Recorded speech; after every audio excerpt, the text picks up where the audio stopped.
믿음은 모든 사람의 것이 아니다. 그런 것 같습니다. 제가 저희 집에 저희 아들 녀석이 이제 학교 기숙사로 가니까 방 하나가 비었잖아요. 그래서 이 방을 어떻게 할까 그러다가 한 자매한테 한국에서 여기 연수하러 왔어요. 그래서 그럼 있으라고 그렇게 얘기를 하고 있었습니다. 근데 들어올 때부터 제가 물어봤어요. 신앙을 가졌느냐, 교회 다니냐. 자기 집안에는 교회 다니는 사람 아무도 없대요. 그리고 자기 어머니는 불교 뭐 여기에 가입해가지고 아주 또 열심히 하는 분이래요. 그러냐? 그리고 이제 그럼 잘 됐다. 이제 너 복음을 내가 전한다. 그랬는데 이 아가씨가 평일에는 뭐 회사 갔다 오고 막 이러니까 서로 바쁘니까 못 만나죠. 주말 되면 좀 만날까 싶었더니 토요일 되면 아예 안 들어와요. 그리고 주일 저녁에 들어와요. 뭐 앉아서 같이 말할 수 있는 시간이 없는 거예요. 원래 내년 2월까지 있어야 되는 건데, 근데 갑자기 어느 날 와가지고 자기가 요 8월 말까지만, 7월 말까지만 있고 한국에 다시 가야 된대요. 학교에서 학점을 인정해 주기로 했었는데 학교에 연락이 왔는데 학점 인정 안 해준다고. 그래서 학기를 해야 졸업을 하니까 불인학회 반만 하고서 가야 된다고. 그래가지고 이거 안타깝잖아. 이거 복음을 전할 시간이 여태까지 뭐 제대로 대화할 시간도 없었으니까. 그래서 그럼 우리 같이 식사하자. 집사람이랑 같이 이제 셋이서 식사하자고. 그래서 저기 벌몬 저 3가인가 4가인가 거기에 가면 시즐러 있죠. 그래서 거기를 갔습니다. 가가지고 떠놓고 이제 막 먹다가 계속 기도를 한 거예요. 하나님 어떻게 복음을 전할까요? 그러고 있다가 이제 앉아서 거의 다 먹고 말을 이제 부모님이 어떻게 뭐 어떠시냐 뭐 누구 친구는 어떠냐 뭐 이런 얘기 쭉쭉쭉쭉 묻다가 물으면서도 제 속은 계속 어느 타임에 지금 요거를 복음을 전해야 될까요? 그러고 있다가 결국 타임 하나를 딱 잡아서 복음을 이제 전했어요. 왜 기독교인들이 복음이란 얘기를 하는 줄 아느냐? 그 복음이란 얘기가 복된 소식이다, 복된 소리다. 그럼 뭐가 복된 소리인지 아냐? 그러니까 모르겠대요. 그럼 이런 얘기 한 번이라도 들어본 적이 있느냐? 한 번도 없대요. 주변에 있는 친구도 한 번도 얘기해 준 적 없고 아무도 얘기 안 했대요. 복음이란 얘기를 저한테서 이제 처음 들었다 그 얘기예요. 그럼 그 복된 소식이 뭔 줄 아느냐? 그러면서 이제 복된 소식을 전했어요. 천국과 지옥이 있고 우리 육체가 여기 있는 것처럼 우리 영혼이 우리를 떠나가면 영혼이 있어야 될 장소가 있는데 그게 천국과 지옥이다. 천국과 지옥이면 여기 살아있을 때 결정이 나서 천국도 가고 지옥도 가는 거다. 이 살아있을 때 결정이 된다. 그럼 이걸 천국을 못 가게 하는 건 뭐냐? 그건 죄다. 그래서 죄를 설명 쭉 하고 그럼 이 죄를 어떻게 하면 좋겠느냐? 죄를 해결해야 천국 가지 않느냐? 근데 성경에 보니까 죄의 값이 사망이라고 그런다. 내가 죄 지으면 내가 죽으면 그냥 나는 값을 치르고 그냥 끝나는 거다. 지옥으로 가는 거다. 그래서 필요한 게 누가 나를 대신해서 죽는 거다. 누굴까? 그게 바로 예수님이다 라고 설명하니까 자기는 그런 얘기를 들어본 적이 한 번도 없대요. 열심히 그 얘기를 설명을 다 했습니다.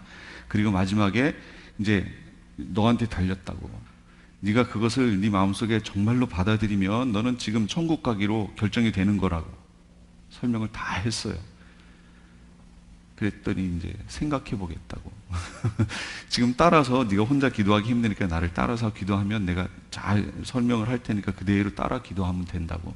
대신 말만 따라하는 거 말고 진심으로 정말로 그 예수님이 내 주인이다 라는 고백합니다 라는 마음으로 따라하라고 그랬더니 자기 지금 안 되겠다고.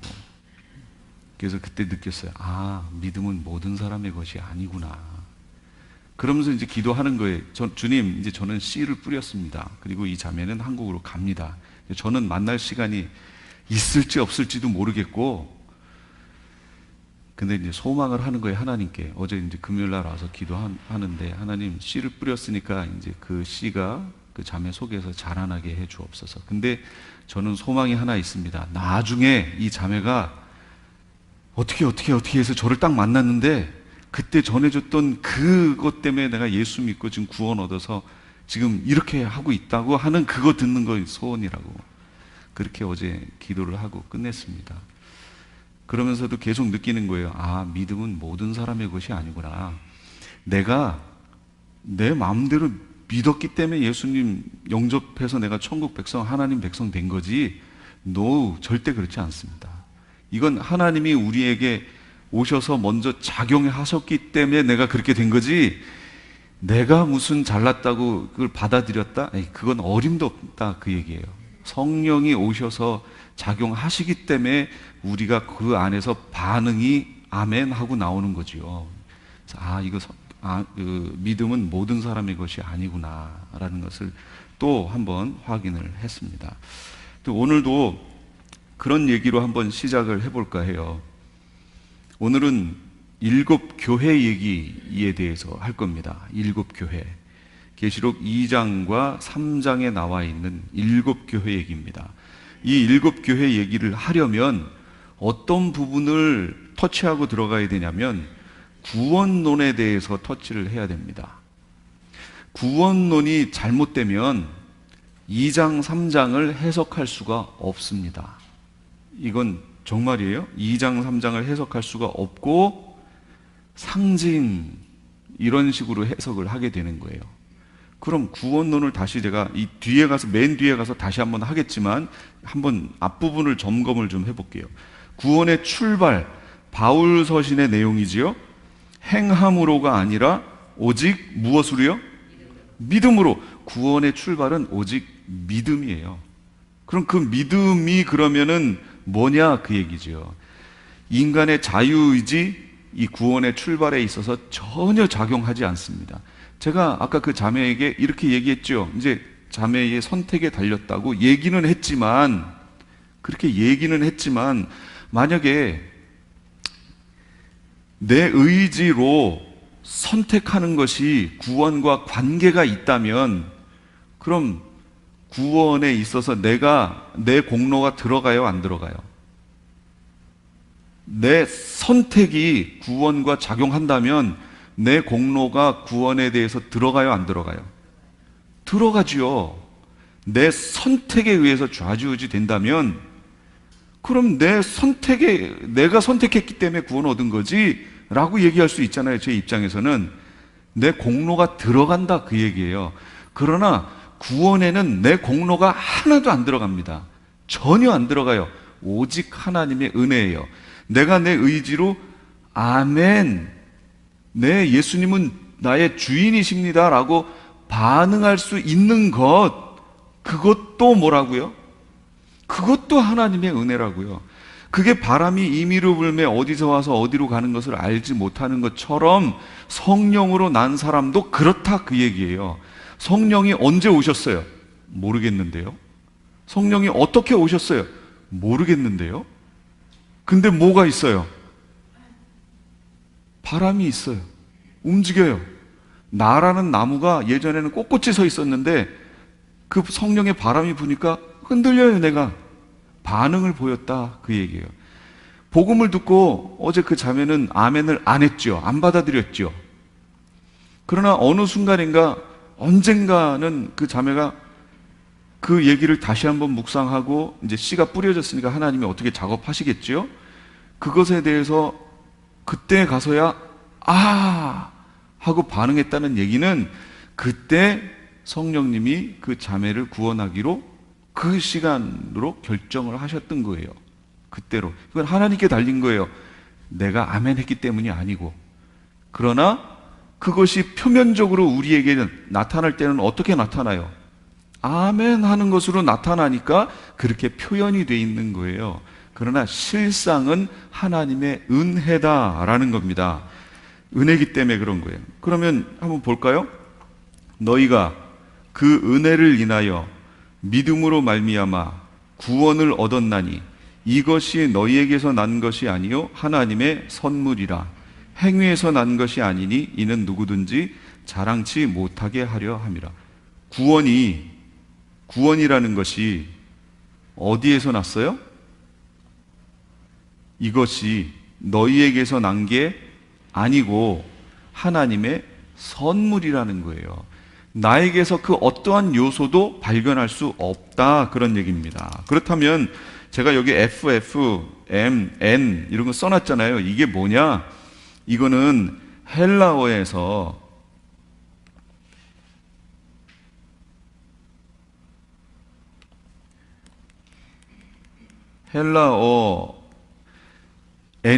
단어에는 여러 가지 요소가 있지만 여기만 관련해서 쓸게요.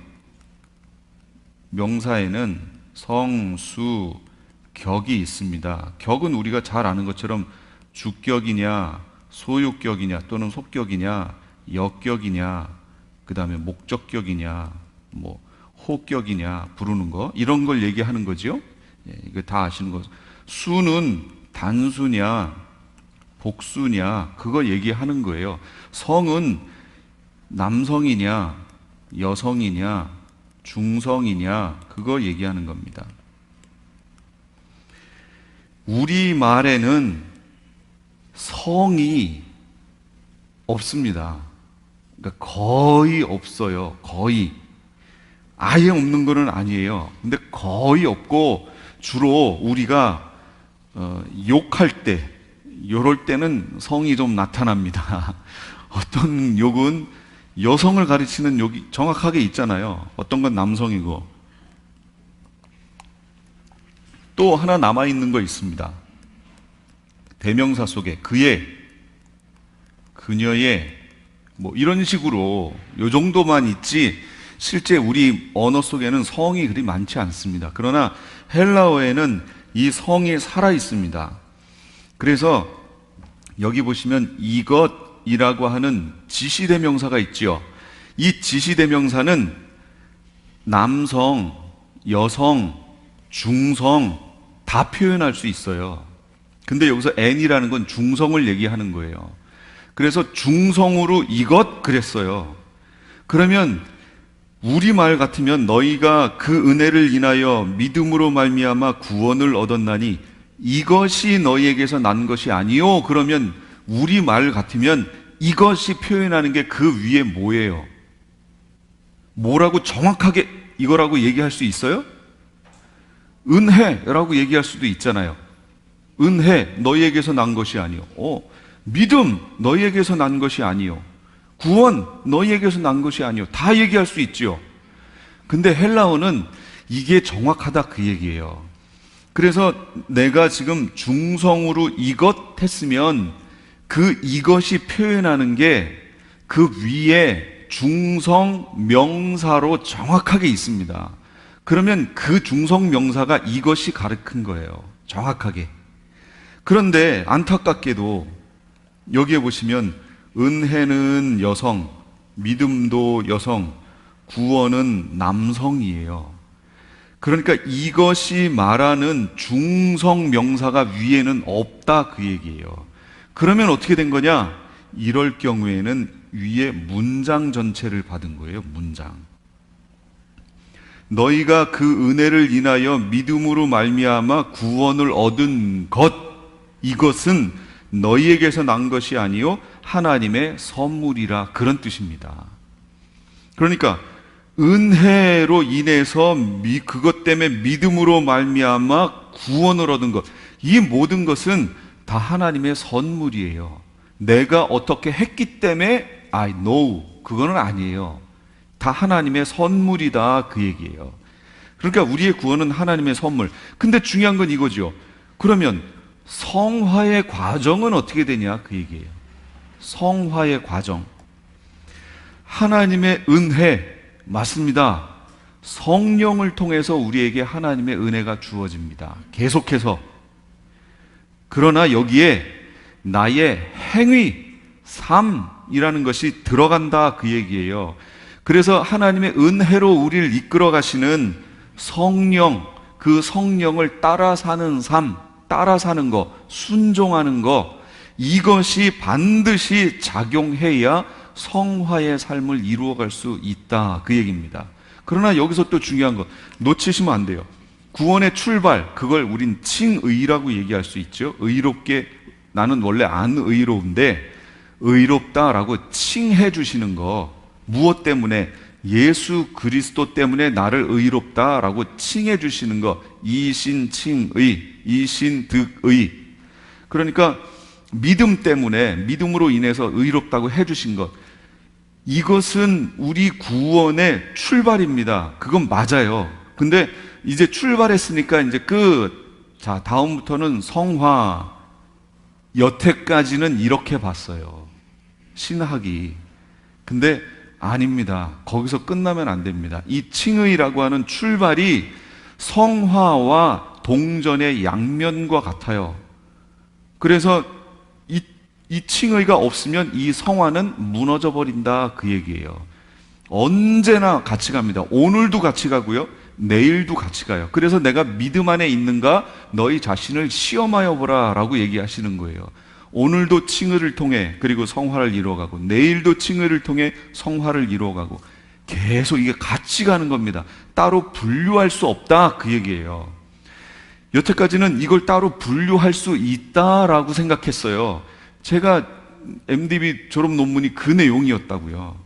확정적 구원과 앞으로 이루어가야 될 점진적 구원에 대해서 얘기를 했었거든요. 그게 바로 칭의와 성화 얘기했어요. 근데 지금에 와서 제가 이거를 계시록을 공부하고 나니까, 아휴, 이게 잘못됐었구나. 모르면 용감하다고 그러더니 잘못됐구나. 이게 따로 분류할 수 있는 게 아니구나. 같이 가는 거구나. 그래서 오늘 성화에 문제가 있다면 그 사람의 칭의에 한번 칭의를 돌아봐야 된다, 그 얘기입니다. 그래서 보세요. 히브리서 3장 12절부터 4장 11절까지의 내용이 그거예요. 믿지 아니하는 악심을 품고 하나님에게서 떨어져 나가는 자들이 있다는 거예요. 그럼 하나님에게서 떨어져 나가는 이 사건이 있을 수 있어요, 없어요? 있어요. 떨어져 나가는 게. 근데 이걸 칭의와 성화를 분류해 놓는 사람들 입장으로 보면 절대 이런 일은 있을 수 없는 거예요. 이미 칭의로 이루어져 버렸기 때문에. 그러나 그게 아니다, 그 얘기예요. 성경은 계속 얘기해요. 떨어져 나갈 수 있고, 그러므로 안식에 들어가기를 힘써라, 이렇게 얘기합니다. 안식에. 이 안식이 결국 뭐냐? 약속의 성취를 얘기하는 겁니다. 약속의 성취를 위해서 힘써야 한다라고 지금 우리에게 히브리서 저자는 가르쳐줘요. 베드로 후서도 이렇게 얘기합니다. 베드로도 이것들로 말미암아 지극히 크고 보배로운 약속들이 우리에게 주어졌나니 이것은 너희가 이 약속들을 힘입어 정욕으로 인해 세상에 있게 된 썩을 것을 피하여 하나님의 본성에 참여하는 자가 되게 하려 함이니라. 정리하면 이거예요. 약속들, 하나님이 주신 약속들을 신뢰함으로 육신의 썩을 것을 피하여, 약속을 신뢰하는 사람들은 이 육신의 썩을 것들을 피하는 삶을 살게 될 것이고, 그로 말미암아 신의 성품에 참여한다. 성령의 열매, 이거 바울은 이걸 성령의 열매라고 얘기했어요. 성령의 열매가 내 삶 속에 나타난다, 그 얘기예요.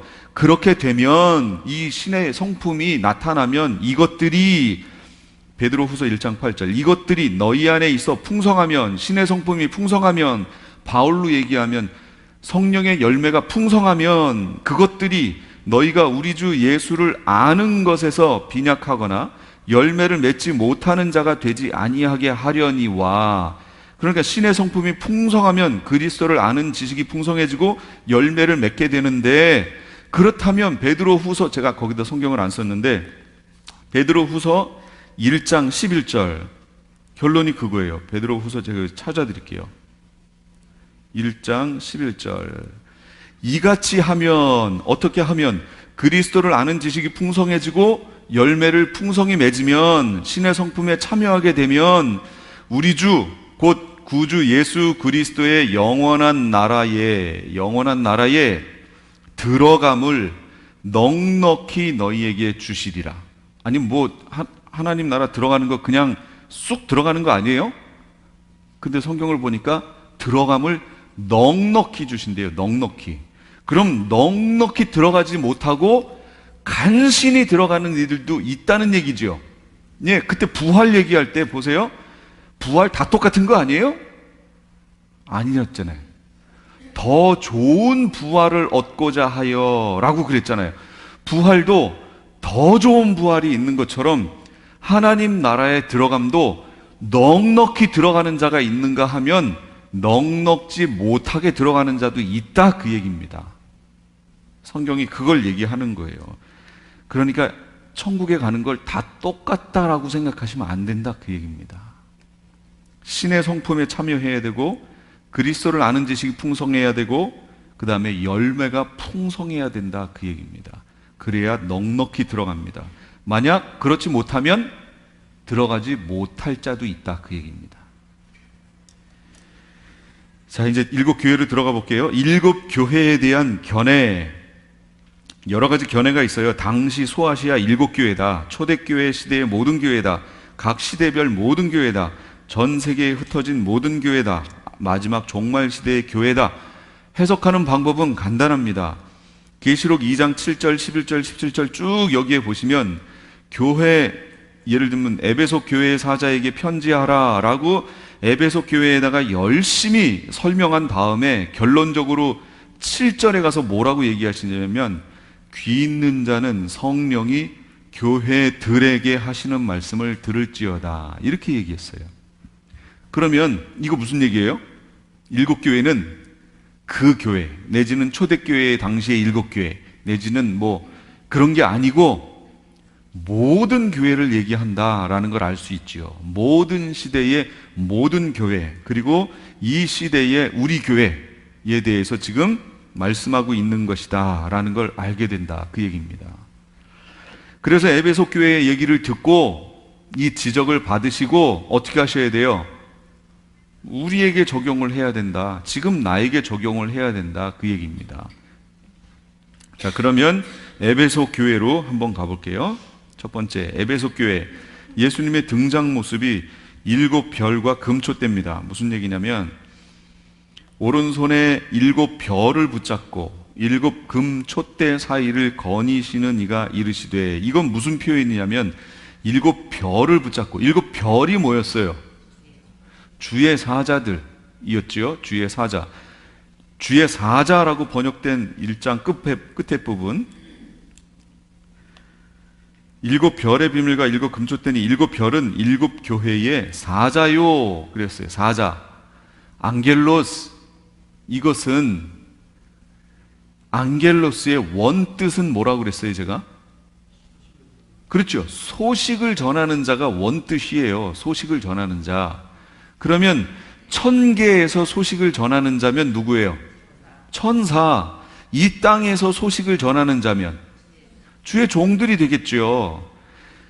그러면 여기 있는 부분을 어떻게 해석해야 될까요? 첫 번째, 에베소 교회 사자에게 편지하라. 이거는 지금 개역개정은 상당히 중성적인 표현으로 써놨어요. 그럼 여기 사자가 누굴까요? 천사일까요? 이 땅에 있는 주의 종일까요? 예, 이 땅에 있는 주의 종으로 해석해야죠. 왜 그렇게 될까요? 계시의 흐름 때문에 그렇습니다. 계시의 흐름이 어떻게 돼요? 첫째, 그 계시의 근본은 누구예요? 성부 하나님 편에 두루마리 있었잖아요. 자, 이게 누구한테 넘어갔어요? 성자 하나님. 그리고 성자 하나님이 인을 떼면서 이걸 여셨죠. 열렸어요. 열린 이 두루마리가 누구한테 갔어요? 천사에게 넘어갔습니다. 그리고 천사가 이걸 받아 이걸 누구에게 줬어요? 요한에게 줬어요. 그랬더니 요한이 이걸 받아 먹었는데 먹을 때 입에선 단데 배에 들어가니까 쓰더라. 말씀을 받을 때는 와 그렇구나 하고 감격스러웠는데 배에서 쓰다는 얘기는 뭐예요?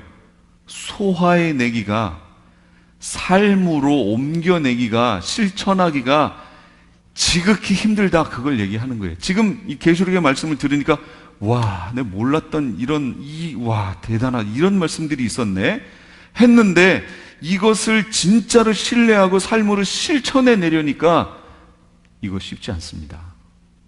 이거대로 하려고 하면 여기 계신 분들 아마 기존에 알고 계시는 분들로 인하여 많은 핍박이 올 겁니다. 진짜로요. 핍박이 올 겁니다. 여기 간다고 그러면, 계시록 공부하러 간다고 그러면 이단이야, 계시록은 위험해, 이단이야, 가지마. 그렇죠? 이렇게 간다니까요.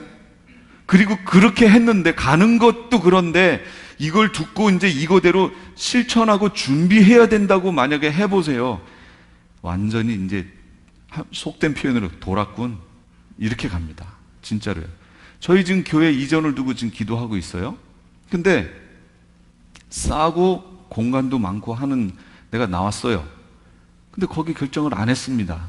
저희가 왜 그렇게 안 했냐면 계시록의 내용을 보니까 구약, 신약, 7년 환란 들어갈 때쯤에 인 먼저 떨어지면서 이 땅에 기근과 막 여러 가지 있지요. 3분의 1 재앙이 있다가 4분의 1 재앙이 있다가 나팔이 불리니까 하늘에서 불이 섞인 우박이 떨어지고 막 이러면서 전 3년반 기간에는 3분의 1 재앙이지만 그래도 살기 힘든, 그리고 짐승표가 시행되잖아요. 그러면 짐승표가 그거는 후 3년반이지만 이때는 죽는 거고, 아예 죽는 거고, 이건 반강제예요. 없으면 이건 완전히 불이익이에요. 살아내기 힘들어요. 그러면 이 내용을 다 알잖아요. 지금 공부했지요. 그러면 이걸 대비를 해야 될 거 아니에요. 이걸 진짜 이렇게 될 것이라고 믿는다면, 그럼 하나님이 지혜를 주셔서 이미 다 알게 하셨으니까 준비를 해야죠. 그럼 짐승표 없이 3년 반을 살아내야 된단 말이에요. 근데 우박도 내리지요. 기근과 뭐 이런 것들이 계속 반복되니까 도저히 이런 데서는 살 수 없는 상황이에요. 사 먹을 수도 없어요. 짐승표가 없으니까. 그러면 짐승표가 없는데 내가 생명을 보존하려면 방법이 뭘까요? 그렇죠. 제가 그랬잖아요. 자급자족해야 된다고 그랬잖아요. 결국은 자급자족하려면 어디서 하실 거예요? 여기서 하실 거예요? 도심지에서? 뒷마당에가 텃밭 해가지고 하실 거예요? 어림도 없죠. 그걸 어떻게 3년 반을 버텨요? 그러니까 그렇다면 이런 것을 준비할 수 있는 어떤 공간을 지금 마련하는 것이 지혜가 아닌가. 왜? 노아도 앞으로 있을 그 심판을 준비했잖아요. 준비했기 때문에 그의 가족 전체가 심판 위로 떠올랐지요. 그렇다면 이것을 먼저 알았다면 우리도 준비해야지요. 그래야 그 환란이라는 것에서 그 시간대에 살 수 있는, 하나님이 다 보여주셨으니까, 다 보여주셨는데도 불구하고 아무것도 안 하고 이렇게 있었다? 그러면 그 사람은 안 믿는다, 그 얘기지요. 말씀대로 될 것이다 라고 안 믿는다는 거지요. 그러니까 이런 걸 봤을 때 먹을 때는 달았어요. 아, 그런 말씀이 있구나. 우리의 구원이 그렇게 되는구나. 근데 이걸 삶으로 옮겨내려니까 이게 쉽지 않은 거예요. 진짜로 쉽지 않아요. 그런 일이 지금 계속 벌어지고 있는 거예요, 지금. 이제 그 속에서 참 진짜 믿음을 가진 사람들은 결정하겠죠. 그리고 저희 교회 옮기는 게 그래서 지금 힘듭니다. 그래서 계속 기도하고 있어요. 이런 것들을 준비할 수 있는 곳이 없을까요, 주님? 우리 교회가 그걸 감당해야 되나요? 저희 교회 그렇게 크지 않잖아요. 성도님도 그리 많지 않습니다. 저희 성도님 한 분 한 분으로 보면 그걸 감당할 수 있는 능력이 없어요. 하나님, 그게 우리 교회의 마지막 시대에 주신 겁니까? 주신 거면 교회를, 그런 교회를 허락하시고, 그런 장소를 허락하시고, 아니면 그냥 지금 현재로서 그런 뭐 쉽게 구할 수 있는 곳으로 가서 그냥 교회 하다가 이제 주님이 인도하심으로 그냥 가게 해 주십시오. 계속 기도하고 있는 거예요. 기다리고 있는 거예요. 그러니까 이게 삶으로 실천해 내려니까 쉽지 않다, 그 얘기입니다. 정말로 쉽지 않습니다. 이 주의 종들을 부르셨어요. 이 요한에게 그걸 주셨고, 요한은 이걸 다 전했다 그래요. 이 계시록에 다 줬어요. 그럼 이제 주의 종들이 어떻게 해야 돼요? 받아야죠. 주의 종들에게 준 거니까. 그럼 주의 종들이 받아서 성도들에게 다 전해줘야죠. 근데 여기에 걸려 있다, 그 얘기예요. 여기에 딱 브레이크가 걸려 있는 거예요. 이 마지막 시대가. 그래서 여기 오신 분들은 그 내용을, 목회자분들도 계시니까 그런 내용들을 맡겨주신 양떼들에게 많건 적건 상관없어요. 전하셔야 되고, 우리 성도님들은 이미 받았으니까 그렇다면 받은 자로서의 삶을 또 사셔야겠죠. 일곱 별, 그 다음에 금초대는 누구냐? 이건 교회라고 설명하고 있잖아요. 그럼 교회 사이를 거니신다는 얘기는 뭘까요? 교회를 돌보시고 계시다, 그 얘기예요. 에베소 교회의 모습을 통해서 예수님이 보여주시는 모습은 주의 종들을 붙들고 그 교회를 돌보시고 계시는 모습으로 예수님이 표현되고 있다, 그 얘기예요.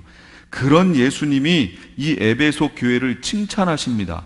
내가 네 행위, 수고, 인내, 그 다음에 악한 자들을 용납하지 아니한 것, 자칭 사도라 하되 아닌 자들을 시험하여 그의 거짓된 것을 드러낸 것, 이 거짓 사도들이죠, 거짓 선지자들.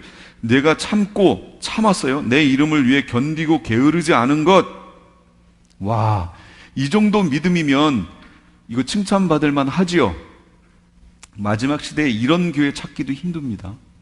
진짜로요. 이렇게 주님 앞에 서 있던 교회를 찾기도 힘듭니다. 근데 여기에 보니까 또 뭐 하나 있어요. 니골라당의 행위를 미워하는도다. 나도 미워하는도다. 니골라당을 한번 잠깐 점검을 하고 가야 돼요. 예수님이 왜 니골라당의 행위를 미워하시는가? 니골라는 누구냐면 사도행전에 있죠. 7 집사 있죠. 그 중에 한 명이에요. 근데 이 니골라는 유대인이 아니었습니다. 헬라인이었는데 이렇게 들어온 사람이에요. 그러니까 이름도 유대식 이름이 아니잖아요. 니골라. 그러니까 요거는 헬라식이고, 이 니골라 집사가, 이 7 집사가 성령이 충만했던 이들입니다. 일반 성도 중에서도 성령이 충만하고 은사도 나타나고 막 했던, 믿음도 있었던 그런 이들이었는데, 이 속사도들에 의해서, 이레니우스라든지 이런 사람들에 의해서 보면 이 니골라가 7 집사 중에 한 명이었고, 니골라 당이 지금으로 말하면 뉴 에이지 같은 거예요. 그 당시로 치면은 영지주의였어요. 영지주의는 뭐냐? 영적 지식, 영적인 체험, 이런 거.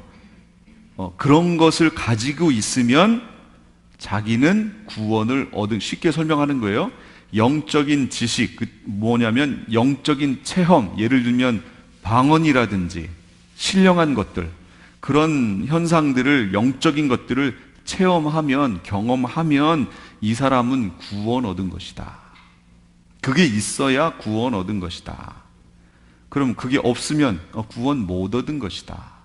그리고 그런 것이 있으면 삶은 어떤 형태의 삶을 살아도 구원 얻는 데는 문제가 없다. 이렇게 얘기하는 겁니다. 제가 지금 쉽게 현대적인 표현으로 표현한 거예요. 영지주의예요. 그게 뭐랑 비슷하죠? 지금 있는 교회들에서 얘기하는 것하고 상당히 비슷한 내용이 담겨 있죠. 예. 그게 영지주의예요. 이게 결국은 발전하면 지금 현대로 오면 뭐가 되냐면 뉴에이지 무브먼트가 되는 겁니다. 뉴에이지 운동이 되는 거예요. 그러면 이 영지주의는 뭐냐? 이원론입니다. 이원론이란 얘기는 원리가 2개다, 그 얘기예요. 하나님 앞에 왔을 때 하나님 앞에 서는 원리와 세상을 살아가는 원리가 따로 있다, 그 얘기예요.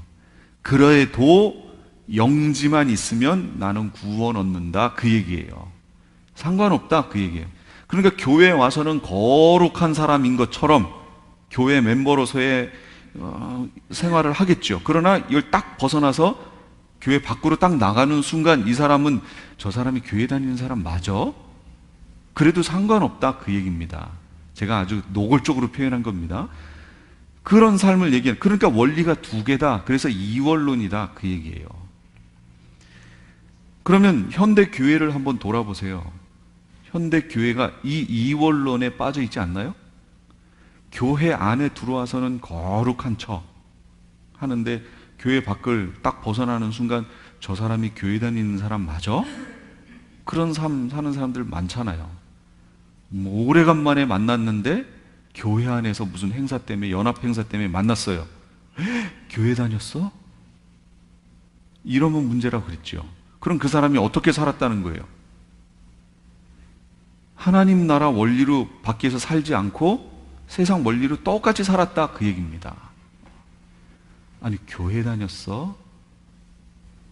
이건 심각한 얘기입니다. 그러면 그렇지, 교회 다녔지, 이렇게 돼야 된다, 그 얘기예요. 그러면 그 사람의 삶이 조금 뭐 연약함도 있기 때문에 죄도 짓고 뭐도 화도 내고 뭐도 했겠으나, 전체적인 그 사람에게서 풍겨나왔던 게 이 상대방이 봤을 때 저 사람은 하나님, 예수님 믿는 사람이야 를 보여줬다는 것은 열매가 보여줬었다, 그 얘기지요. 그러니까 그런 평가를 받으셔야 된다, 그 얘기입니다.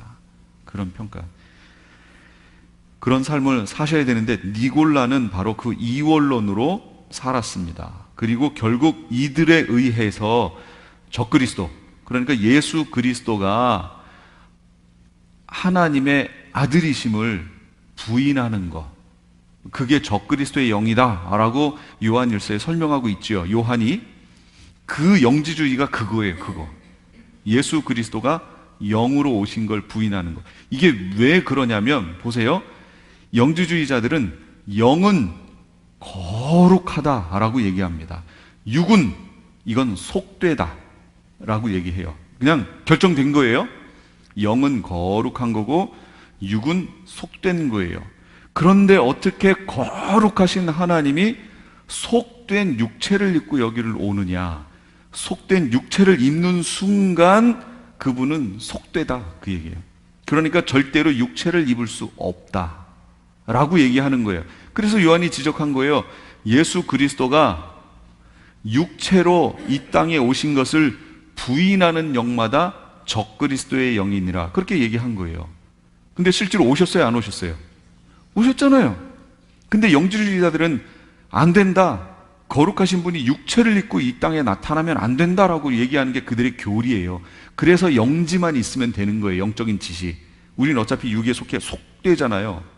그러니까 내가 여기서 구원 얻으려면 영적인 지식, 이것만 얻으면 내가 구원을 얻는다, 그 얘기예요. 어차피 내 육체는 속되기 때문에. 그 논리였어요. 그러니까 예수님이 그러면 실제로 오신 건 어떻게 해결할 거냐? 가현설, 가짜로 현현하신 거다. 그게 가현설이에요. 가짜로, 그러니까 우리가 보기에는 진짜처럼 보였지만 실제는 아니다, 가짜다, 그 얘기를 하는 거예요. 보이기만 그렇게 보였을 뿐이다, 가현설을 얘기하는 거예요. 그래서 영지주의자들이 이단이거든요. 이때 이단으로 정죄받았습니다. 그래서 이게 사라지는 듯 했어요. 근데 그 명맥을 쭉 이어서 오더니 현대의 뉴에이지 무브먼트의 형태로 교회 안에 다시 들어왔습니다. 지금 교회 안에 얼마나 이 뉴에이지 무브먼트의 그 산물들이 많이 들어왔어요. 목적이 이끄는 삶, 똑같습니다. 그게 그거예요. 그런 거예요. 그 다음에 긍정의 힘, 이것도 다 그겁니다. 그러니까 이런 거 모르시면 그거 다 목사님들이 얘기했으니까 막 거기에 막 쏠깃해가지고 막 쑥쑥 들어가는 거죠. 아, 내가 생각을 긍정적으로 해야 되는 거야. 생각을 된다 해서 되면 그거 누가 한 거예요? 내가 한 거잖아요. 내가 된다 하면 이 우주에 있는 긍정의 에너지가 모여가지고 그걸 이루어낸대요. 그거 성경하고 상관없거든요. 아주 미묘한 차이로요, 그게 성경을 이렇게 막 틀고 있어요. 근데 그게 틀어지고 있다는 걸 몰라요. 제가 그래서 지난 시간에 그랬잖아요. 모래하고 좁쌀이 섞어놔 버렸어요, 좁쌀을. 거기서 좁쌀을 이렇게 끄집어내야 돼요. 얼마나 어려워요. 지금 그 작업을 해야 된다, 그 얘기예요. 지금 복음 안에서 교회 안에 그렇게 많이 모래들이 뿌려져 있다, 그 얘기입니다.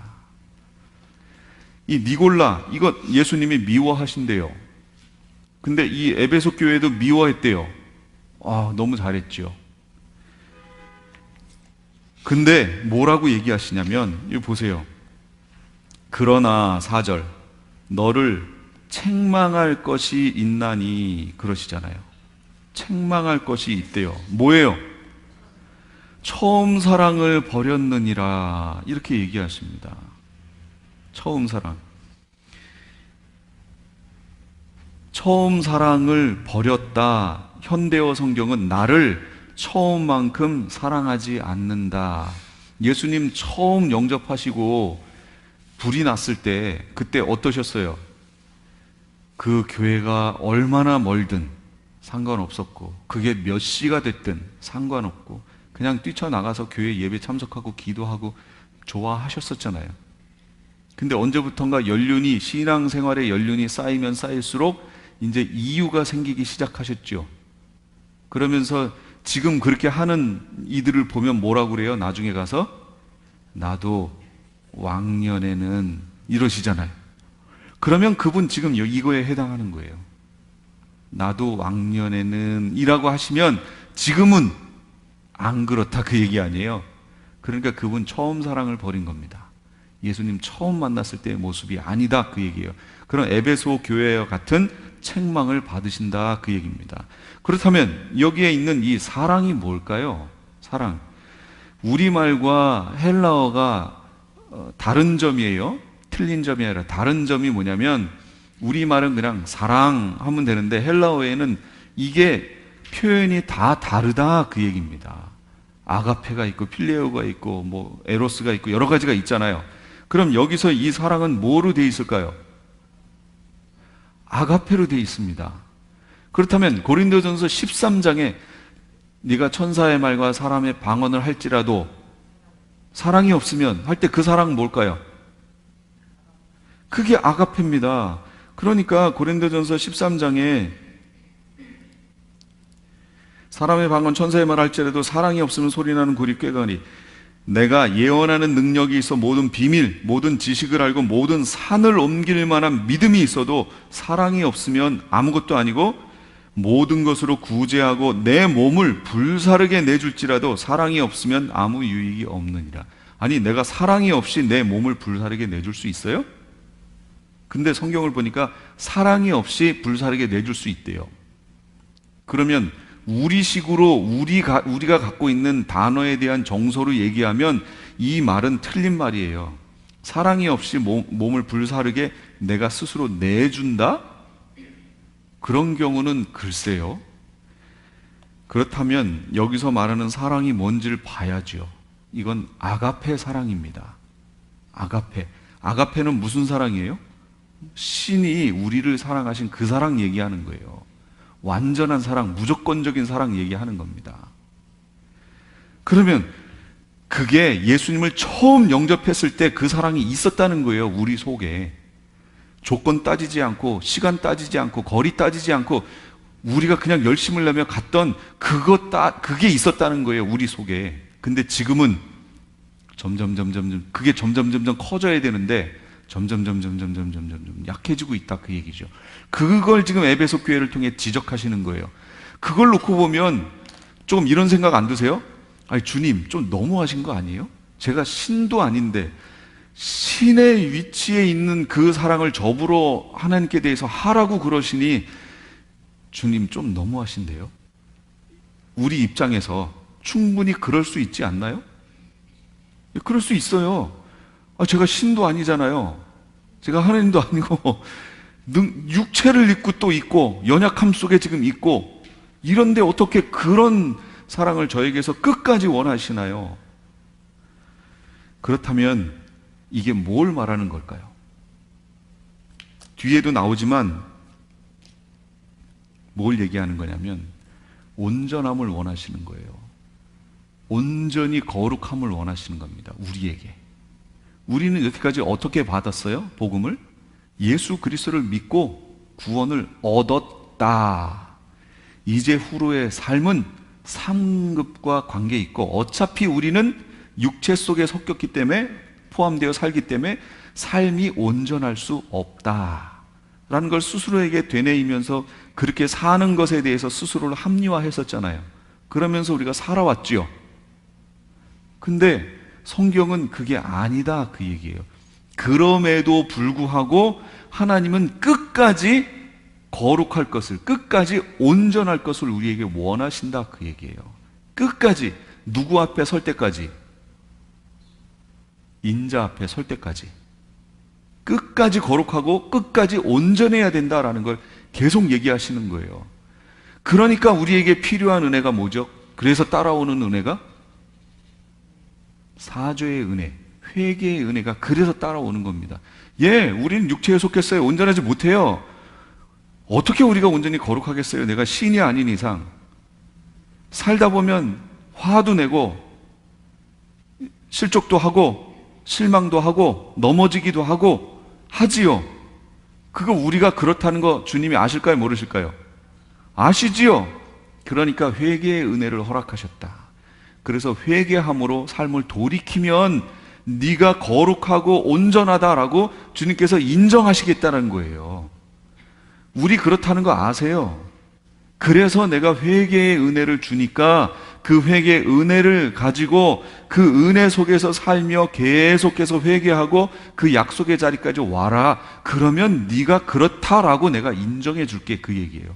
그래서 히브리서에 있는 한 번의 영원한 제사라고 하는 그 내용이 해석이 그래서 중요한 겁니다.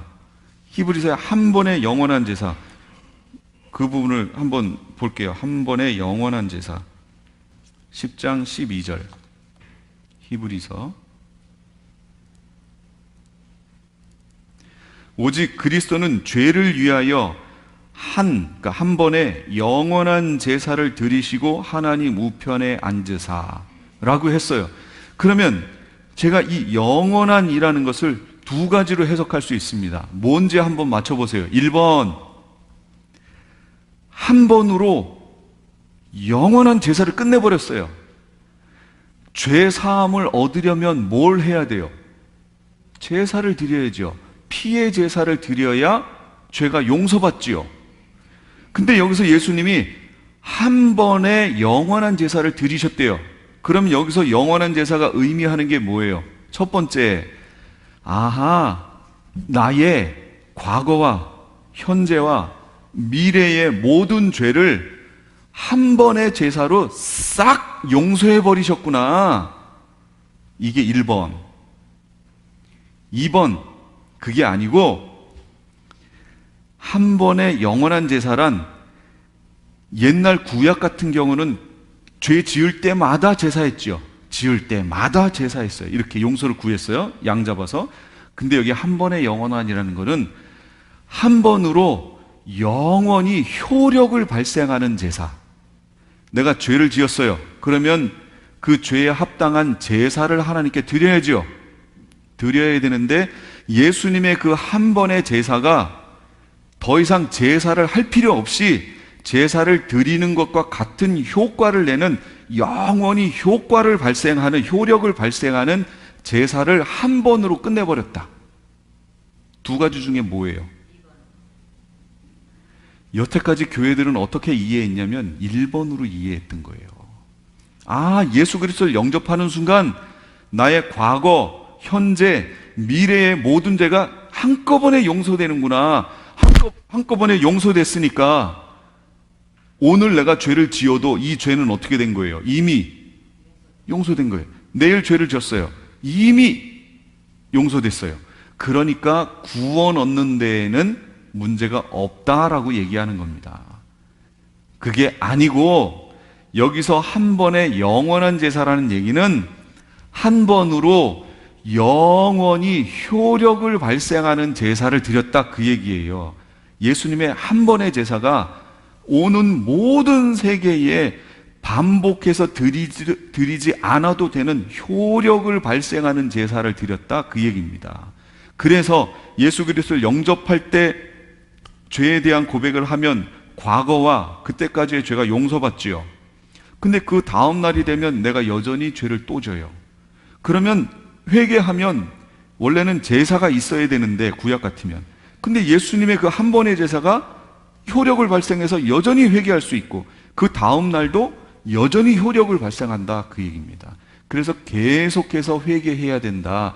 그래서 회개하라 라는 명령형이 헬라어에는, 우리말은 회개하라 그러면 현재형을 기본형으로 써서 명령합니다. 보세요. 우리말에서 현재형 회개하라, 과거형으로 명령할 수 있어요? 회개했어라, 회개할 것이어라, 말도 안 되죠. 없어요. 우리말에는. 영어도 그런 게 없어요. 제가 그래서 아는 분한테도 물어봤어요. 이태리어였나요?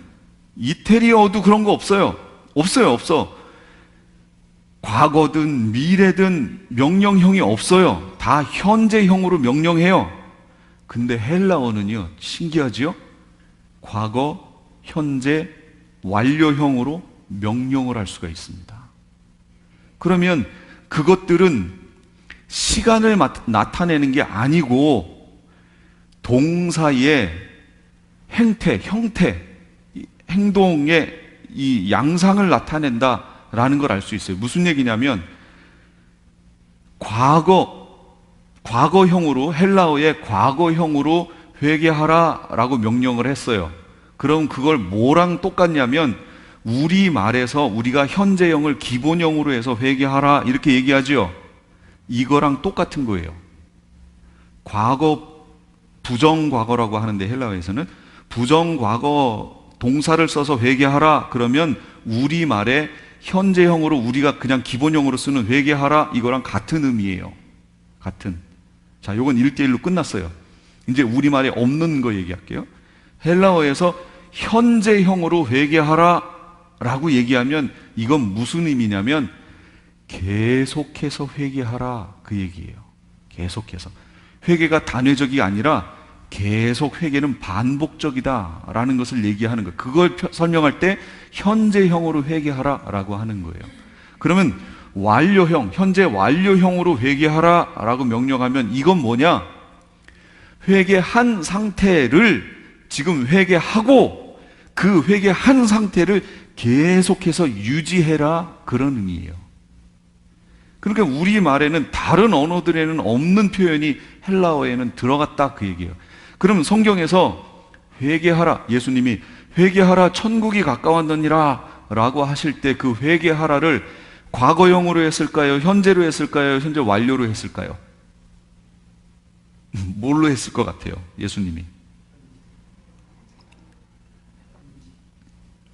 현재형으로 하셨습니다.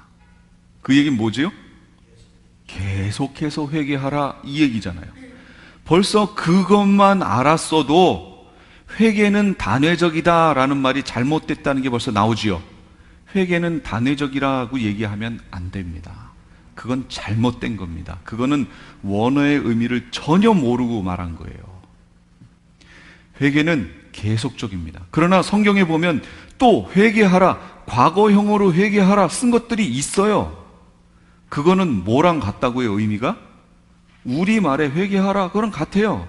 회개하라 그 얘기예요. 여태까지 회개 안 했, 너 회개하는 삶이, 너 죄가 너무 많아. 이런 잘못들을 했어. 그러니까 회개해. 라고 얘기하시는 거예요. 그게 단회적이란 얘기가 아니고 회개해. 라는 얘기예요. 근데 현재형으로 회개하라 라는 표현들이 섞여 있다는 얘기는 회개는 단회적이 아니다라는 걸 알 수 있죠. 계속적이다. 그럼 계속하려면 계속 제사, 피해 제사가 있어야 되는데 예수님이 한 번 돌아가심으로 그 피해 제사가 영원히 효력을 발생하는 제사를 드렸다. 그 의미가 되는 거예요. 그러니까 주님 만날 때까지 끊임없이 우리는 회개해야 된다. 지금 이 에베소 교회를 통해서 그거 말씀하시는 거예요. 여러분 정말로 여기서 말씀하고 있는 것 같은 이런 완벽함을 우리가 얻을 수 있어요? 지금 실현해 낼 수 있어요? 없어요. 그렇게 하면 저도 좋겠어요. 그렇게 하는 게 사실은 옷 입고 준비하는 거예요. 옷 입고 준비하는 건데 그게 쉽지 않습니다. 하나님이 다 아시지요. 그래서 회개의 은혜를 허락하셨다. 이걸 놓치시면 안 돼요. 절대로 놓치시면 안 됩니다. 그러면서 그들에게 처음 행위를 가져라, 회개해라. 어떻게? 5절에 그러므로 어디서 떨어졌는지를 생각하고 뭐가? 어디서부터 처음 사랑을 옛날에는 그렇게 열심을 냈던 주님께 대한 그게 언제부터 무엇 때문에 이게 떨어졌는지를 생각해보라 그 얘기예요. 그 요소들 중에 뭐가 있을까요? 마태복음 24장 38절 홍수 전에 노아가 방주에 들어가는 날까지 사람들이 먹고 마시고 장가들고 시집가고 이랬다는 거예요. 그리고 누가복음 17장 27절 28절 노아가 방주에 들어가던 날까지 사람들이 먹고 마시고 장가들고 시집가더니 홍수가 나서 그들을 다 멸망시켰으며 또 롯의 때와 같으니 사람들이 먹고 마시고 사고 팔고 심고 집을 짓더니 누가복음 21장 34절 너희는 스스로 조심하라. 그렇지 않으면 방탕함과 술 취함과 생활의 염려로 마음이 둔하여지고 뜻밖의 그날이 덕과 같이 너희에게. 무엇 때문에요?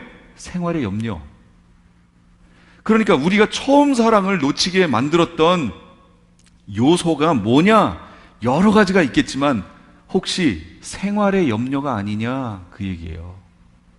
옛날에는 그런 것도 감수하고 주님 앞에 나왔었는데 이제는 이 생활의 염려에 묶여서 그런 걸 뒷전으로 하고 예수님을 뒷전으로 하고 이쪽으로 나가지 않았냐? 그래서 마지막 시대에 그렇게 하는 자들이 덫과 같이 예수님을 만나게 될 것이라고 지금 얘기하시는 거예요. 그러니까 깨어 있어야 된다고 지금 얘기하는 겁니다. 그렇게 되면 안 된다는 거예요. 그래서 회개하고, 여태까지 그렇게 살았다면 회개하고 처음 사랑을 다시 가져야 된다. 디모데전서 5장 12절 처음 믿음을 저버렸으므로 심판을 받는다. 그렇게 얘기하잖아요. 처음 것을 여전히 가지고 있어야 돼요. 만약에 회개하지 않으면 주님이 어떻게 하시겠대요? 촛대를 옮겨버리겠대요. 요 말씀이 5절인데 이 5절 전까지는 누구든지 해석합니다. 일반 교회에서도 여기까지는 다 해석해요. 촛대를 옮긴다는 표현이 뭐예요? 아까 서두에서 예수님이 어떤 모습으로 등장하셨죠? 별을 붙들고 금촛대 사이를 거니시는 모습 뭐였어요? 주의 종들을 붙드시고 교회를 돌보시는 모습이었잖아요. 그런데 촛대를 옮겨버리겠다는 얘기는 뭐예요? 그러면 예수님의 돌봄의 대상에서 그를 빼버리겠다, 제외하겠다라는 얘기예요. 촛대를 옮겨버린다는 얘기는. 그러면 촛대가 옮겨지면 거기에 구원이 있나요, 없나요? 없습니다. 촛대가 옮겨졌는데 거기에 불이 붙어 있을 수 있을까요? 꺼져버리겠죠. 꺼지는 거예요. 그래서 미련한 5 처녀가 우리 등불이 꺼져가니 그러고 있잖아요. 꺼지면 못 들어간다니까요. 그렇다면 이걸 기존에 있었던 아까 영원히를 예수님을 믿는 순간 과거, 현재, 미래의 모든 죄가 용서되며 구원이 변개되지 않고 그렇게 해석한다면 여기서 촛대를 옮긴다는 것을 그런 관점에서 보면 이 촛대가 옮겨진다는 것을 어떻게 해석할 수 있나요? 해석이 안 되는 거죠. 그러니까 여기 가서 멈춰야 돼요. 해석할 수가 없어요. 그 신학 가지고는. 그런데 교회들이 그게 바로 이단이라고 구원파의 교리라고 정죄를 하고선 교회들도 성경을 그렇게 해석하고 있다 그 얘기입니다. 지금 현실이. 그러니까 이거 상당히 심각한 상태가 아니냐 그 얘기예요. 너무나 심각한 상태다 그 얘기입니다. 촛대를 옮깁니다. 그래서 요한복음 15장 2절에도 그 말씀이 있지요. 무릇 내게 붙어 있어 열매를 맺지 아니하는 가지는 아버지께서 그걸 제거해 버리시고. 뭐지요? 붙어 있는데 열매를 맺지 않아요. 그럼 아버지가 어떻게 한다고요? 제거한다고요. 15장 2절 다시. 내게 붙어 있으면서도 열매를 맺지 못하는 가지는, 이건 세 번역이에요. 그럼 붙어 있는 게 뭐예요? 나무에 붙어 있잖아요, 지금. 그럼 하나님의 구원의 그 대상 안으로 교회 안으로 들어와 있다는 걸 얘기하는 거 아니에요. 복음 안에 있으면서도 성경에서 말하는 열매를 맺지 못하면, 아까 베드로 후서 신의 성품에 참여함이 없으면, 나타나지 않으면, 바울로 얘기하면 성령의 열매, 9가지 열매, 그게 나타나지 않으면 어떻게 하신다고요? 제하여 버리신다고, 주님이. 그럼 제해지는 게 성경에 있어요, 없어요? 여기 있잖아요. 지금 있다고 그러잖아요. 근데 왜 한 번 구원이 영원한 구원이라고 얘기를 하냐 그 얘기예요. 그렇게 해서 성도들을 미혹하면 그 사람은 많이 혼날 겁니다. 그렇게 얘기해서 사람들을 미혹하여 구원의 자리에서 옮겨낸 이들은 하나님께 많이 혼날 겁니다. 그러나 회개하고 이기는 자에게는 낙원에 있는 생명나무의 열매를 주시겠다. 이게 몇 절이에요? 7절. 귀 있는 자는 성령이 교회들에게 하시는 말씀을 들어라. 이기는 그에게는 내가 하나님의 낙원에 있는 생명나무의 열매를 주어 먹게 하리라. 먹게 하리라는 뭐예요? 시제가 미래예요. 여러분 지금 생명나무 먹었어요? 안 먹었어요. 아직 안 먹었어요. 먹을 거예요. 어떻게 하면? 이기는 자에게 준다고 그랬잖아요. 그럼 이긴다라는 것이 뭐예요? 그 두루마리를 빠는 자는 복이 있으니, 이게 22장 14절이에요. 빠는 자는 복이 있나니 생명나무에 나아가며 그 열매를 먹는다고 그래요. 그 얘기는 지금 읽은 2장 7절과 이렇게 같이 놓고 보면 누가 열매를 먹는다고 그랬어요? 이기는 자가. 근데 22장에서는 그 두루마리를 빠는 자가 먹는데요. 빠는 자들이. 두루마리를 빤다는 표현이 뭐예요? 회개. 더러워진 우리의 옷을 예수 그리스도의 보혈로 깨끗게 만드는 거. 그래서 7장에 가면 뭐라 그래요? 7장은 두 개, 계시록 7장은 두 개가 나오는데 전반부는 14만 4천, 후반부는 흰옷 입은 무리. 이 흰옷 입은 자들이 누구며 어디서 왔는가? 그랬더니 이 흰옷 입은 자들은 환난 가운데에서 나온 자들인데 어린 양의 피에 그 옷을 씻어 빨아서 희게 했다라고 얘기하잖아요. 회개하는 거, 회개함으로 거룩함을 지켜내는 거, 흰옷 입고 오는 거, 이게 그거란 말이죠. 이게. 그래서 교회 오실 때요, 기도하실 때 제가 하루 단위로 하셔야 된다고 그랬죠. 저희 저녁마다 기도회를 하는데, 기도회를 하려고 이제 딱 이렇게 앉아서 기도하면 그 날은 내가 옷을 지켰다, 희게 지켰다 라고 하는 그런 마음이 이렇게 드는 때가 있어요. 와, 오늘은 내가 하루를 정말로 하나님이 기뻐하시는 그 삶으로 살았다. 그래서 하루를 흰옷을 내가 지켰다, 옷을 지켰다 하는 그런 마음이 들 때가 있습니다. 우리의 삶이 매일매일이 그렇게 옷을 지키며 계속 살아오셔야 된다, 그 얘기예요. 그래서 주일날 만날 때는 어떻게 만나야 돼요? 모든 사람들이 흰옷을 입고 준비하여 이긴 그 감격을 가지고 주일날 다 모이는 거예요. 그래서 그 감격 속에서 서로 예배하는 게, 그게 주일 주님 앞에 예배하는 겁니다. 원래 주일 안식 후 첫날 드리는 그 예배가 왜 시작이 됐어요? 뭐 때문에 시작됐어요? 예수님의 부활 사건 때문에 시작된 거 아니에요? 원래는 토요일이었잖아요. 안식함. 근데 예수님이 안식 후 첫날 부활하신 것으로 인하여 우리가 지금 드리는 주일 예배는 그 부활하신 날에 드리는 거 아니에요? 부활은 승리 아니에요, 승리. 죽음으로부터. 그러니까 우리도 매 삶 속에서 그렇게 흰옷 입고 승리하는 삶을 살다가 실패할 수도 있지요. 넘어질 수도 있죠. 그럼 다시 회개하고 다시 옷을 빨아서 희게 만들고 계속 그렇게 살다가 주일날 만나서 같이 승리의 예배를 드리는 게 주일 예배입니다. 그게. 그렇게 예배를 드리셔야 된다, 그 얘기예요. 생명나무의 실과는 영생을 말하는 겁니다. 약속과 성취는 다르다라고 제가 계속 얘기했죠. 영생을 약속하셨습니다. 지금 약속하셨죠. 생명나무의 과실을 주어 먹게 할 것이다 라고 약속하셨어요. 근데 성경을 보세요. 하나님은 약속하실 때 꼭 어떻게 하시냐면 영원히 약속하십니다. 그러면 이 영원이라는 말을 자꾸 잘못 해석하시는 분들이 계세요. 봐라, 하나님이 영원히 약속하시지 않았느냐? 예, 하나님이 영원히 약속하셨어요. 구약 백성들에게는 영원히 약속 안 하셨나요? 이스라엘에게? 영원히 하셨다니까요? 그래서 구약 성경 보세요. 영원히, 너희 자손에게 영원히, 대대에, 세세토록 영원히 약속하셨어요. 근데 그 약속에 참여하지 못하는 자들이 있다 그랬잖아요. 누가 참여하지 못해요? 내가 그 약속 안에 머물러 있어야 약속 안에 참여하죠. 성취에. 그러니까 우리에게도 지금 구원의 약속을 영원히 하셨다니까요. 그러니까 이 말을 가지고 자꾸 한 번 구원이 영원한 구원이라고 얘기하면 안 된다, 그 얘기예요. 약속은 영원히 하세요, 주님이. 그럼 그 약속에 참여하려면 어떻게 해야 돼요? 내가 영원히 그 약속 안에 머물러 있어야 돼요. 머물러 있다는 얘기는 이거예요. 다음 주 이 시간에 여기에서 계시록 강의를 합니다. 그럼 그거에 대한 소망이 있으시면 그 약속을 붙들고 다음 주에도 여기 오시겠지요.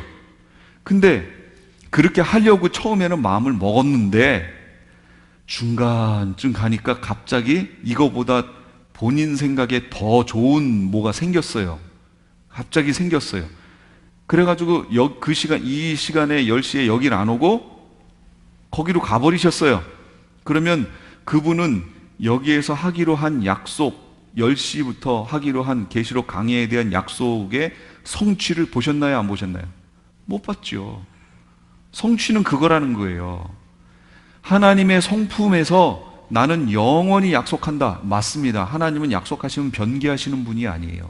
영원히 약속하세요. 그 성취를 보느냐 못 보느냐는 누구에게 달렸다고요? 나에게. 약속 안에 머물면 성취를 보는 거고 머물지 않으면 성취를 못 보는 겁니다. 그 원리를 잘 아셔야 돼요. 서머나 교회로 가볼게요. 예수님의 등장 모습, 처음이요 나중이요 죽었다가 살아나시니 시작과 끝이라고, 죽었다 살아나신 부활의 주님이라고 얘기하시는 거예요. 칭찬하십니다. 환난과 궁핍을 안다. 환난과 궁핍을 안다. 실상은 부요한 자다. 유대인의 회, 사단의 회의 회방도 너희가 이기고 있다. 서문학교회는 칭찬만 듣습니다. 예. 환난, 궁핍, 그러니 뭐 가진 게 뭐가 있겠어요? 그러나 주님은 평가를 어떻게 하세요? 실상은 너 부요한 자다. 그러니까 여기 교회가 우리 교회는 되게 조그만데요. 걱정 안 하셔도 돼요. 조그마면 어때요? 걱정 안 하셔도 돼요. 하나님이, 우리 주님이 어떻게 평가하시느냐가 중요한 거지.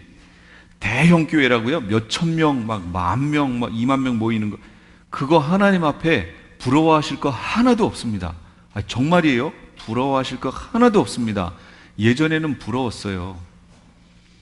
와, 어떻게 하면 저런 교회, 이 앞에다가 몇 억을 투자해가지고 전광판을 그냥 짓고 수정으로 짓고, 와. 근데 이제는 하나도 안 부렸고요. 어떡하지? 저 교회 어떡하냐? 걱정이 됩니다. 어떡하냐? 저거 하나님 앞에 가면 다 책망 들을 일인데 저걸로 영혼 구원하는 데 쓰지 않고 교회 드러내고, 와, 저 큰일 났다. 그런 생각이 듭니다. 서문학교에는 실제로 환난과 핍박이 있었고요. 여기에는 순교자, 폴리갑이라고 하는 순교자가 나왔던 교회. 이 폴리갑은 12번째 순교자인데, 폴리갑은 사도 요한의 직계 제자입니다. 속사도지요. 이런 순교자들이 지도자로 있었던, 순교자의 피가 흘렸던 교회입니다. 이런 교회. 그러니까 그 교회들에 대해서 예수님이 뭐라고 하시냐면, 실상은 네가 부요하다라고 평가해 주십니다. 주님께 받는 평가가 최고죠. 유대인의 회, 사단의 회의 회방도 너희가 이기고 있다. 그럼 사단의 회, 그러니까 유대인의 그 모임, 자칭 유대인을 조심하라 라고 얘기하신 이게 뭘까요? 자칭 유대인, 선민사상이지 뭐예요. 이 말씀대로 하면 선민사상 얘기하는 겁니다. 선민사상이 뭐지요? 우리는 택한 민족이다. 유대인들 스스로 자칭 얘기하는 거예요. 우리는 선민, 택함 받은 하나님의 백성이다. 그러므로 우리가 아닌 다른 이방인들은 뭐로 취급한다고요? 창기와 세리로 취급해요. 창기와 세리로 취급한다는 것은 제가 편한 표현으로 얘기한 거고요. 노골적인 표현으로 얘기하면 개 취급한다, 그 얘기입니다. 자칭 유대인들의 입장에서는 우리가, 지금 있는 우리도 개 취급당합니다. 지금 그런 사상을 갖고 있던 이들이에요. 그렇다면 자칭 유대인을 조심하라, 선민 사상을 조심하라. 그럼 이게 현대로 오면 뭐가 될까요? 현대로 오면요, 조심스럽습니다. 제가 지금 조심스럽게 얘기합니다.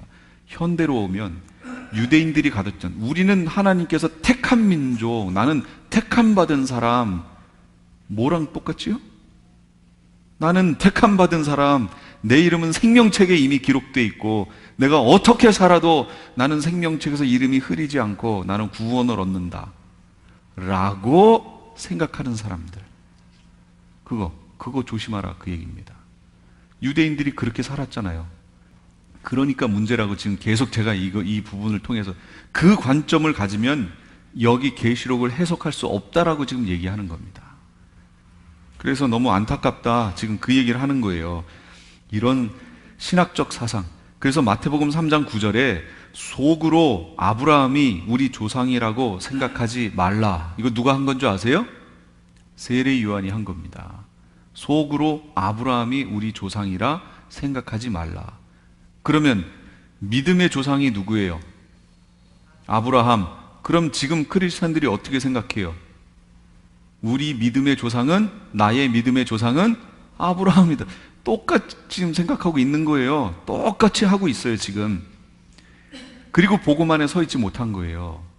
이원론적 삶을 살고 있는 거예요. 교회 다녔어?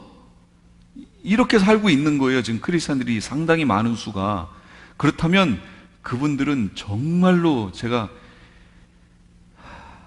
정말로 권해드립니다. 진짜 복음 안으로 들어오셔야 돼요. 복음의 초보, 제가 아까 초두에 얘기했잖아요.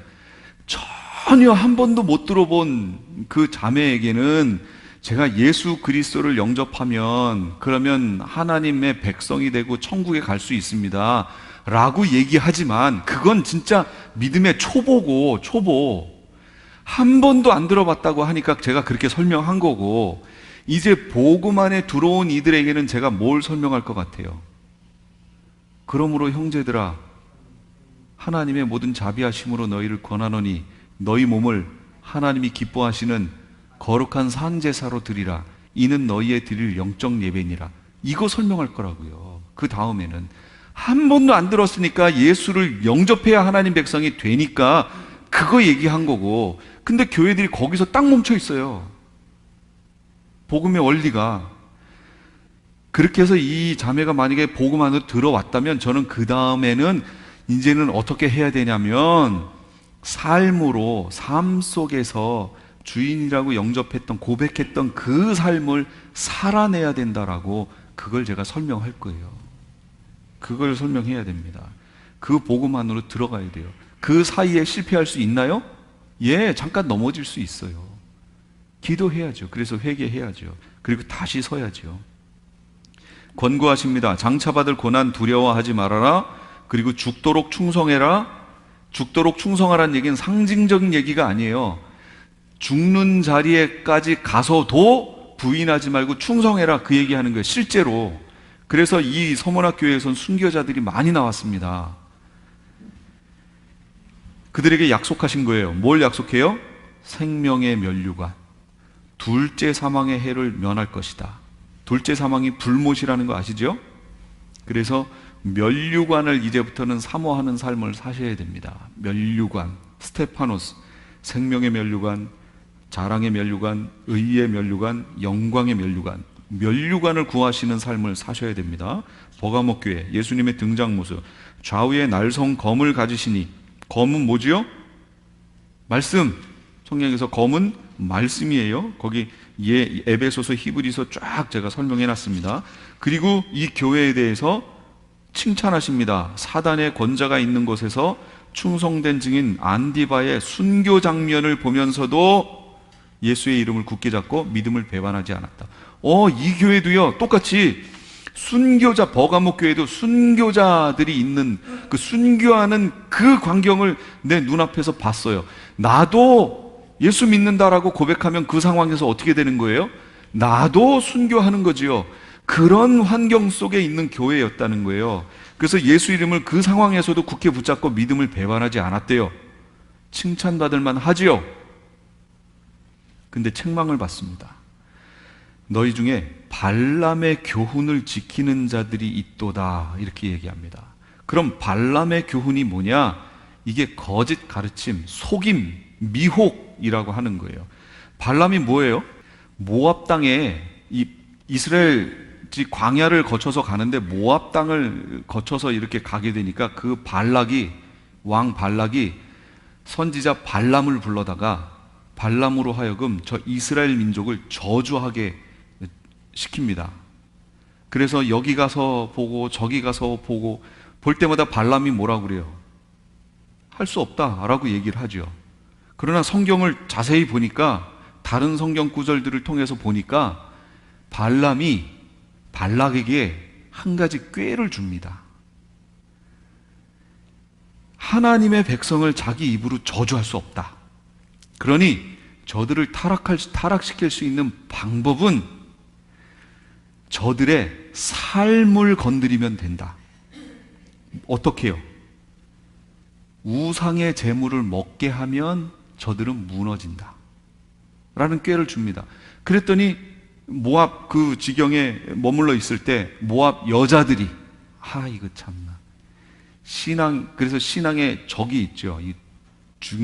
주의해야 될 세 가지. 뭐예요? 돈, 섹스, 권력. 그래서 이 책도 나오잖아요. 이거 조심해야 돼요. 돈, 재물, 섹스, 성, 권력. 권력욕. 사람이 나이가 많아지면 권력욕이 있다면서요. 그러니까 연세 드신 우리 어르신들은 이거 권력욕 조심하셔야 돼요. 이거 진짜로. 이제 인생의 황혼을 이렇게 바라보다 보니까 그래도 내가 뭔가를 해놔야 되는데, 그래도 내 이름이라도 뭔가를 내야 되는데 하니까 권력욕이 쭉 들어갑니다. 그러니까 이런 거 조심하셔야 돼요. 그러니까 여기 젊은 사람들이 쫓아가고 있으니까 이쁜 여자들을, 이스라엘 여자들은 어떻게 했어요? 광야를 거쳐오니까 그 광야의 모래바람에 화장할 새가 어디 있어요? 그거 하고 그리고 갔는데 모압 여인들은 거기 정착해 있던 이들 아니에요. 거기에서 화장도 하고 연지곤지 찍고 이쁘게 하고 갑자기 이스라엘 남자들 앞에 딱 나타나니까 이스라엘 남자들이 맨날 그냥 모래바람 쐬던 여자만 봤다가 화장한 여자를 딱 보는 순간 뿅! 모압 여인들을 쫓아갑니다. 사랑을 나눕니다. 그러더니 모압 여인들이 자기네 신에게 제사하는 것을 합니다. 그러니까 여자 따라서 덩달아서 쫓아가가지고 헤헤 하고서 거기 갑니다. 그리고 그 제사에서 나온 음식을 줍니다. 먹습니다. 그 제사에 참여한 거죠. 우상의 제사에 참여한 거잖아요. 이렇게 만들어버렸어요. 그래서 이스라엘 민족 후미 부분을 완전 타락을 시켜버립니다. 교회 안에 그런 게 있다, 그 얘기입니다. 우상의 제물을 먹게 하는 거. 고린도전서를 잘 보시면 아디아포라 문제가 있습니다. 이거는 이제 목회자들 분들만 아시는 얘기인데, 아디아포라라는 뜻이 뭐냐면 성경에 죄다라고 얘기는 안 했는데, 죄는 아니에요. 그런데 그런 문제들이 성경에서 우리 인생에 있는 모든 문제를 하나하나 다 지적해 놨을까요? 아니요, 그렇지 않습니다. 그랬다면 이 66권이 부족하지요. 인생의 세세한 모든 문제를 다 언급하지 않았어요. 그런 부분들이 언급되지는 않았지만 우리 일상에 접하게 되고 죄는 아닌 부분들, 이런 부분들 얘기하는 거예요. 그걸 아디아포라라고 얘기합니다. 아디아포라 문제가 생겼을 때 어떻게 할 것이냐, 그 얘기예요. 어떻게 해야 되냐면, 그래서 바울이 결론을 내려줍니다. 덕을 세우기 위해서 해라 라고 얘기해 주는 거예요. 음식이라고 하는 것이 하나님이 주신 것을 선하게 받으면 버릴 것이 없느니라. 원래 우상이 있어요, 없어요? 없어요. 그러니까 우상에게 바쳤다라고 하는 것, 그 당시에 소아시아라든지 이런 유럽에 있는 이런 데서 신전에서 시장에 나와 있는 고기들은 다 신전에 제사하고 나온 고기들이잖아요. 그러니까 결국은 크리스천들 입장에서 보면 뭐예요? 우상 숭배했던 것들 아니에요? 지금 우상의 제물이잖아요. 근데 이거에 대해서 바울이 뭐라고 얘기하냐면 아디아포라다라고 얘기하는 겁니다. 그건 뭐냐면 하나님이 주신 것이 선하니 그것을 선하게 받으면 버릴 것이 없느니라. 이걸 우상의 제물이라고 생각하고 먹으면 그게 죄가 되겠으나 하나님이 주신 거구나 음식으로 하고 받으면 문제될 거 없다 그 얘기예요. 그런데 내가 바울 자기가 이 음식을 그렇게 해서 먹고 있는데 믿음이 연약한 사람이 딱 보고 저거 우상에게 바쳤던 고기인데 근데 바울 선생이 그걸 먹네? 아 먹어도 되는구나 하고 믿음이 연약한 자가 저거 우상의 음식인데 하는 그 마음이 있으면서 그냥 바울이 하니까 똑같이 따라서 그걸 먹으면 이 사람은 죄 짓는 거다 그 얘기예요. 바울은 본인의 믿음에 이건 하나님이 주신 거다라는 믿음으로 감사함으로 먹었기 때문에 죄가 아닌데 믿음이 연약한 사람은 이거 우상의 제물인데 자기 스승이 먹으니까 그냥 따라서 먹은 거예요. 그러면 이 사람은 죄 짓는 거다 그 얘기예요. 확신도 없으면서 믿음의 연약함으로 그걸 음식을 우상의 제물을 먹었기 때문에. 그렇다면 이때 바울은 어떻게 한다고요? 평생을 자기는 이 음식을 먹지 않겠다 그 얘기예요. 누구 양심을 위해서? 자기 양심?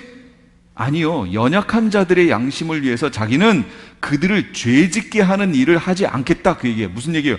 덕을 세우겠다 그 얘기죠. 이게 아디아포라 문제입니다. 이 세상 모든 일이 그 문제하고 다 겹칩니다.